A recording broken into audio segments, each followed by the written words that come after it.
Welcome students. So today we'll discuss the topic that characteristics of a sound wave. What are the characteristics of sound wave? So the today's topic is characteristics of sound wave. Now, when the sound travels through a medium, we have already discussed that series of compression and rarefaction travels. Okay, so when the sound travels, for example, this is the tuning fork, and when I hit this tuning fork, the sound is traveling in this direction. And because of this, there will be series of compression.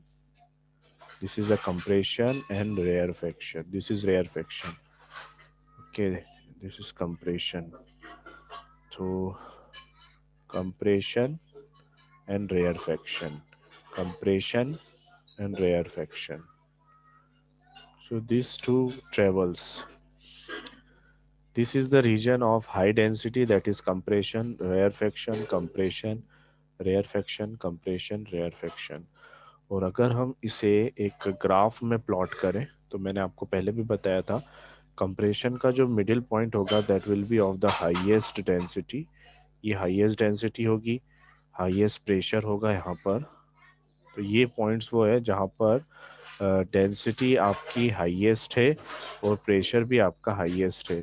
और ये वो points है green से जो मैं बना रहा हूँ, ये लोवेस्ट डेंसिटी और लोवेस्ट प्रेशर वाले पॉइंट्स है.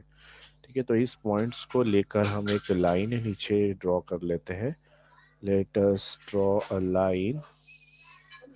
These are the points. ये जो मैं रेड से ले रहा हूँ this is of highest density, और एक ब्लू से ले लेते हैं, येलो से लिए वो हाईएस्ट के हैं और ब्लू से जो मैंने लिए दिस इज लोवेस्ट. तो अगर मैं इसका एक ग्राफ प्लॉट करना चाहूँ तो graph will be like this. यहाँ से ये हाईएस्ट पे जाएगा, ठीक है, दिस इज द हाईएस्ट, और फिर यहाँ से ये लोवेस्ट पर जाएगा. देन अगेन यहाँ से हाईएस्ट पर गया, देन अगेन यहाँ से लोवेस्ट पर गया, देन अगेन हाईएस्ट पर गया, देन अगेन लोवेस्ट पर गया.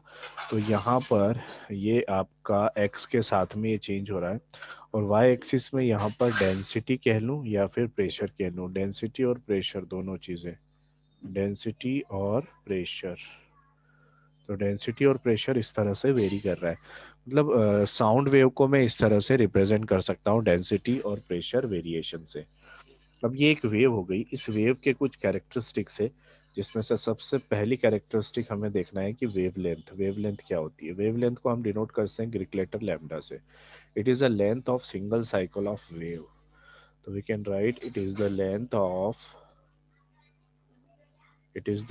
Of single cycle of wave. Single cycle of wave. For example यहाँ से वेव चलना स्टार्ट हुई और यहाँ पर कंप्लीट हो गई. तो यहाँ से लेके यहाँ तक अगर आप इस लेंथ को देखें दिस इज वेव लेंथ. ठीक है, ये एक साइकिल की वेव लेंथ है. और ये जो पॉइंट है, ये जो ऊपर वाला पॉइंट है, इसे हम कहते हैं क्रेस्ट. This is crest. और ये भी आपका क्रेस्ट है, दिस इज ऑल्सो क्रेस्ट. और नीचे वाला जो पॉइंट है, this point is called trough, and this is trough. ठीक है, तो अगर एक वेवलेंथ की हम बात करें तो दो क्रेस्ट के बीच का कंसेक्यूटिव, दो क्रेस्ट है उनके बीच का डिस्टेंस भी वेवलेंथ होता है, या दो ट्रफ के बीच का कंसेक्यूटिव जो डिस्टेंस होगा वो भी वेवलेंथ हो लिख सकते हैं हम. तो यहाँ पर वेवलेंथ को हम एक और तरीके से लिख सकते हैं. It is the two distance between two consecutive crest और ट्रफ. तो we can write distance between two consecutive crest और ट्रफ. दो कॉन्जिक्यूटिव क्रेस्ट या दो कॉन्जिक्यूटिव ट्रफ के बीच का डिस्टेंस होता है wavelength. And SI unit is metre. Its SI unit is metre because it is simply a length. ये पहली चीज हो गई जो हमें पढ़ना थी, वेवलेंथ. सेकेंड कैरेक्टरिस्टिक जो होती है दैट इज टाइम पीरियड. अब इस एक वेवलेंथ को कवर करने में जितना टाइम लगता है वो टाइम पीरियड कहलाता है. तो time taken to complete one cycle to complete one cycle of wave one cycle of wave is called time period. एक साइकिल कंप्लीट करने में जो टाइम लगता है टाइम पीरियड, उसको कैपिटल टी से डिनोट करते हैं और इसकी एसआई यूनिट होती है सेकेंड। ये सेकेंड कैरेक्टरिस्टिक हो गई। थर्ड कैरेक्टरिस्टिक होती है हमारी फ्रीक्वेंसी। नाउ फ्रीक्वेंसी इज एक सेकेंड में कितने साइकिल कंप्लीट हुए। तो फ्रीक्वेंसी को हम डिफाइन करते हैं number of cycles completed, number of cycles completed in 1 second. This is frequency. एक सेकेंड में कितने साइकिल। फ्रीक्वेंसी को हम एफ से भी डिनोट करते हैं, ग्रीक लेटर होता है न्यू, इससे भी डिनोट करते हैं, और इसकी एसआई यूनिट होती है hertz. Hertz is the SI unit of frequency. Okay, इसके बाद यहाँ पर आप देखें मैक्सिमम प्रेशर की वैल्यू कितनी है। तो यहाँ से लेकर ये मैक्सिमम वैल्यू है। अगर आप यहाँ पर देखें तो ये मैक्सिमम वैल्यू है, दिस वन। कितना ऊपर गया या कितने नीचे गया, इसको हम कहते हैं एम्पलीट्यूड। इसे हम कहते हैं amplitude A. This is amplitude. So the maximum value of the pressure और density is called amplitude. Maximum pressure, amplitude की अगर हम बात करें तो एम्पलीट्यूड को डिनोट करते हैं हम ए से। It is the value of maximum pressure और डेंसिटी। मैक्सिमम प्रेशर और डेंसिटी की वैल्यू होती है एम्पलीट्यूड, कितनी ऊपर गया कितनी नीचे गया। ये फोर्थ कैरेक्टरिस्टिक है। इसके बाद फिफ्थ देखते हैं हम। एक होता है एम्पलीट्यूड। एम्पलीट्यूड की बात हमने कर ली। अब लाउडनेस होता है और एक होता है पिच। जो पिच होता है ना साउंड का, this pitch depends on the frequency of the sound. तो pitch depends on frequency, depends on frequency of sound. मतलब अगर फ्रीक्वेंसी ज्यादा है तो पिच ज्यादा है। If frequency is more then pitch will be more. अगर ज्यादा फ्रीक्वेंसी है तो पिच ज्यादा है, और ज्यादा फ्रीक्वेंसी है मतलब पतली आवाज है, श्रिल वॉइस।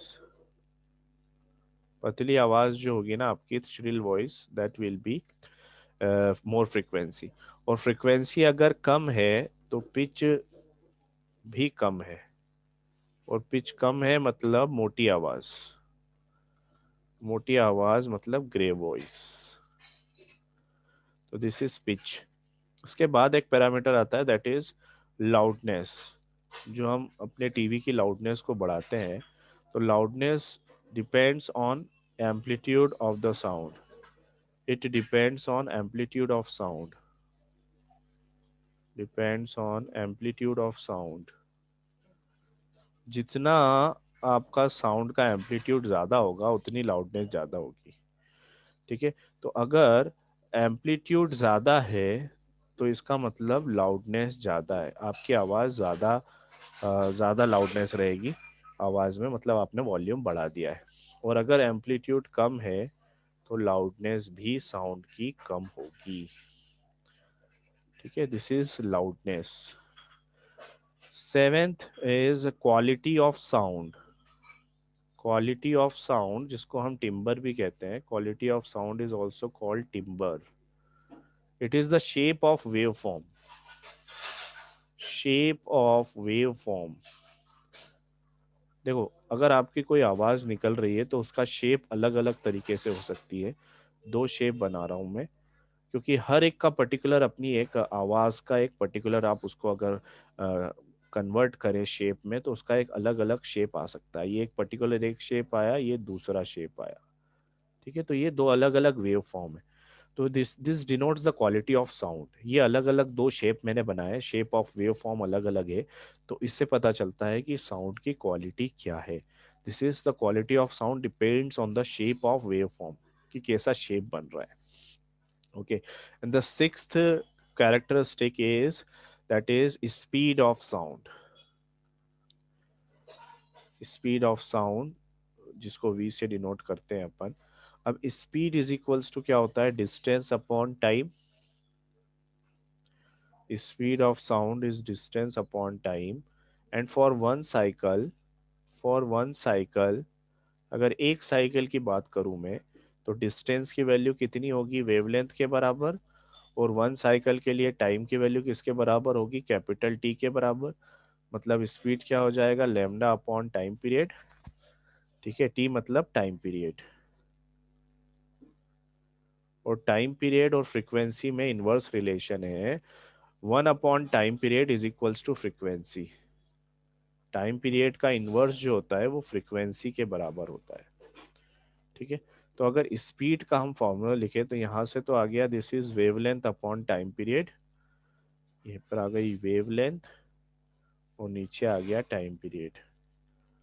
और अगर यहाँ पर मैं फ्रीक्वेंसी लिखना चाहूँ तो wavelength into one upon time period is frequency, तो wavelength into frequency is speed. तो ये आपके कुछ कैरेक्टरिस्टिक्स थी, 7 6 कैरेक्टरिस्टिक्स साउंड की हमने डिस्कस करी।